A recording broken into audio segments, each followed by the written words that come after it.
Pakistan International Airlines Flight 8303 started its usual trip from Lahore to Karachi. Passengers got comfy in their seats, not knowing what was about to happen. As the Airbus A320 got close to Karachi, things took a scary turn.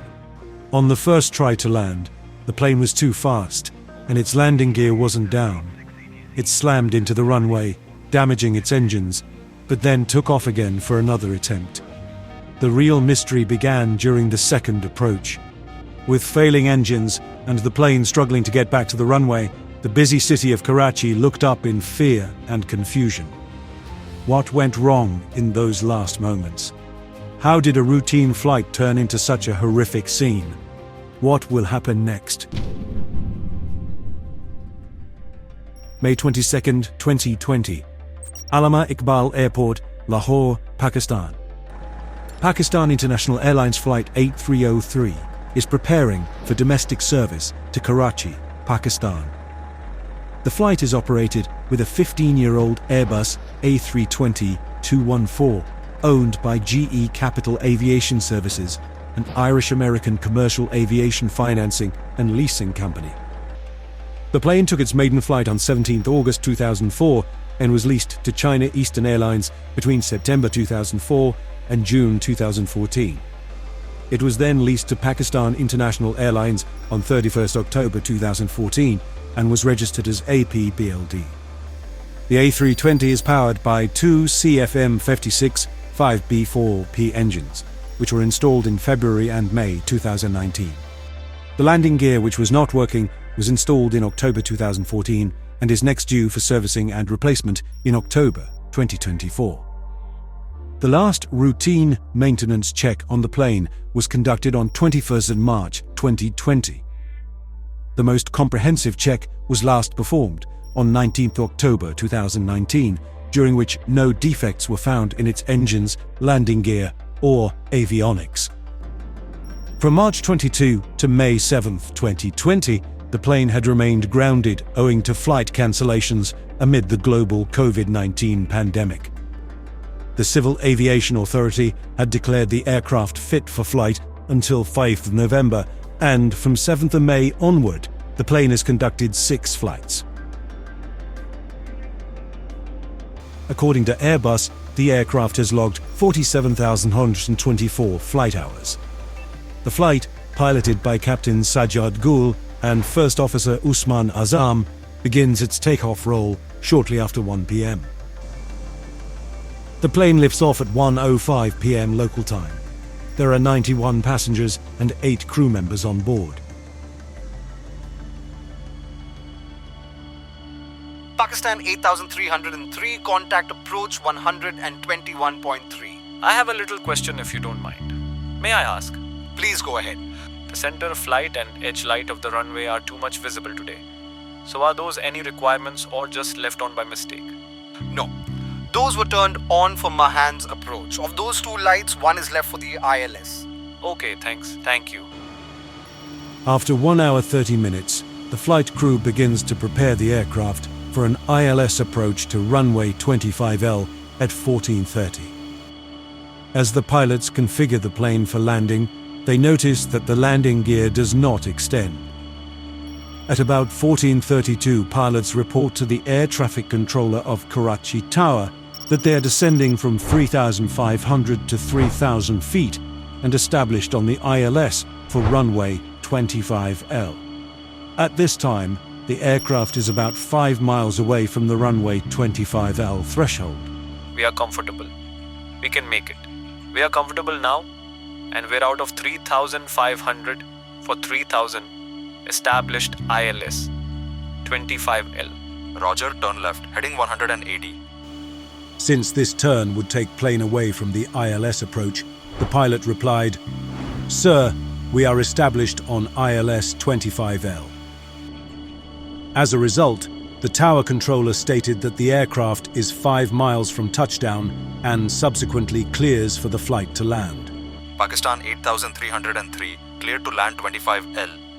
Roger, Pakistan 8303. According to the ILS approach chart for Karachi Airport, An aircraft at a distance of 5 miles should be at an altitude of about 1680 feet. However, the plane was descending between 4,050 and 3,725 feet at the time the controller reported that the flight was 5 miles away. With the landing gear still in the retracted position, the flight crew decides to continue the approach and to attempt to perform a belly landing. Also, during the final approach, the flight crew didn't inform air traffic control that the aircraft's landing gear failed to engage. The aircraft makes ground contact with the runway 2 times. The first one occurs at 4,500 feet from the runway threshold, where the plane's left engine is believed to have scraped the runway. The second ground contact occurs at the 5,500 feet marks, where the right engine makes contact. At 14:35, the flight crew decides to discontinue the landing attempt and performs a go-around. Subsequently, the pilots contact air traffic control and request another ILS approach to runway 25L. The controller instructs the flight to turn left, heading 110, and climb to 3,000 feet. Pakistan 8,303, going around. Pakistan 8,303. Report reaching an altitude of 3,500 feet. Pakistan 8,303. We would like to come again for ILS 25L. Roger. Turn left, heading 110. Climb 3,000. Left heading 110. Affirm. Left heading. Climb 3,000. 110. Climb 3,000. Pakistan 8,303. When the pilots ascended to go around, it is believed damage has already been caused to the engines from the ground contact, leading to an engine failure mid-air. Observers note that after the go-around, the aircraft's backup ram air turbine appears to be engaged, whose purpose is to supply electricity to the aircraft's control system when both engines fail. Pakistan 8,303. You are passing an altitude of 2,000. Maintain 2,000. Pakistan 8,303. Mode Charlie showing 1,800 feet and descending. Copied. We are now maintaining. Trying to maintain. The pilots now switch the radio from Karachi Tower to Karachi Approach and begin turning the aircraft left. Pakistan 8,303 approach. Yes, sir. Appears to be turning left. We are proceeding directly, sir. We have lost engines. Confirm you are going for a belly landing. Any runway available to land on 25. Roger. Mayday. Mayday, Mayday, Pakistan 8,303. Pakistan 8,303, roger. So both runways are available to land. The plane crashed in Model Colony, a densely populated residential area about 1,360 meters short of the threshold of runway 25L. The aircraft broke up and a large post-impact fire erupted. The narrow streets and alleys comprising the area inhibited the rescue services. Of the 99 occupants of the flight, only 2 survived.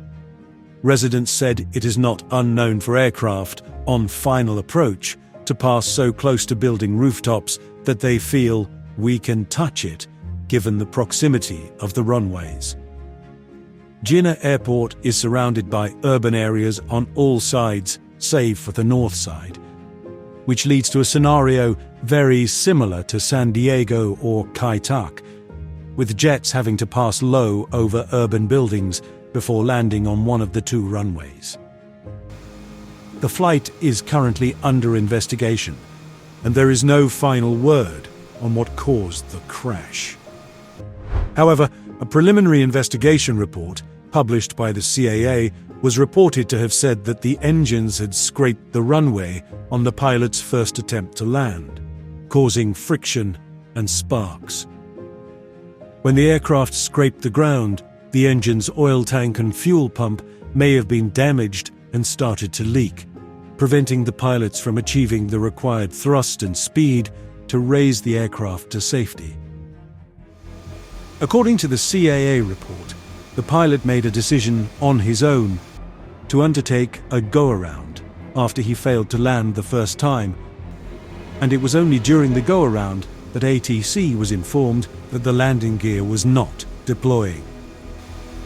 Investigators revealed that the captain had ignored warnings from air traffic control about the plane's height and speed as the aircraft approached for landing. The plane was 15 nm from the airport, flying at an altitude of 10,000 feet instead of 7,000 feet when ATC issued its first warning to the pilot to lower the plane's altitude. Instead of lowering the plane's altitude, the pilot responded by saying that he was satisfied. When only 10 nm were left till the airport, the plane was at an altitude of 7,000 feet instead of 3,000 feet. ATC issued a second warning to the pilot to lower the plane's altitude. However, the pilot responded again by stating that he was satisfied and would handle the situation, saying he was ready for landing. Pakistani investigators are trying to determine if the crash is attributed to a pilot error or a technical glitch. By the way, this video would be replaced with a new video as soon as investigators release more information. What do you think happened in those final moments? Share your thoughts in the comments below. If you enjoyed this video and want to see more, don't forget to hit the subscribe button. Thanks for watching, and see you next time.